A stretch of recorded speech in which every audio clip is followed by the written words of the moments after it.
Chhattisgarh news update में स्वागत है दोस्तों। तो इस समय की बड़ी वारदात सामने आई है। बेटी को जूस नहीं पिलाया तो पति ने घोंटा गला। आए दिन होता था पत्नी से विवाद, फिर झगड़ा हुआ तो दीदी जीजा के साथ मिलकर की हत्या। छत्तीसगढ़ के बिलासपुर जिले में एक युवक ने अपनी पत्नी की रस्सी से गला घोंटकर हत्या कर दी। आए दिन दोनों में किसी न किसी बात को लेकर झगड़ा होता था। इस बीच बच्ची को जूस पिलाने की बात को लेकर फिर झगड़ा हो गया। तब युवक ने पूरी वारदात को अंजाम दिया है। इस काम में युवक की दीदी जीजा और भांजी ने भी साथ दिया है। पुलिस ने इस मामले में चारों को गिरफ्तार कर लिया है। मामला सरकंडा थाना क्षेत्र का है। रामायण चौक निवासी भूपेश ओझा 43 वर्ष शनिवार को दोपहर के वक्त अपनी पत्नी प्रीति ओझा 35 वर्ष को लेकर अस्पताल पहुंचा था। भूपेश किसी प्रिंटिंग प्रेस में काम करता है। उसने अस्पताल में बताया कि प्रीति बाथरूम में गिरकर घायल हो गई है। इसके बाद डॉक्टरों ने जब प्रीति को देखा तब पता चला कि महिला की मौत हो चुकी है। फिर उसका पोस्टमार्टम किया गया।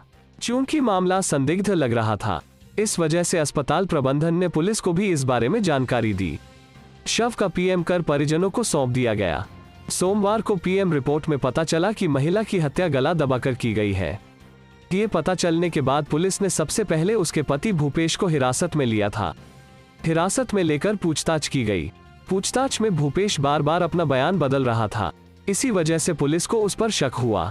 इसके बाद पुलिस ने भूपेश से सख्ती से पूछताछ की।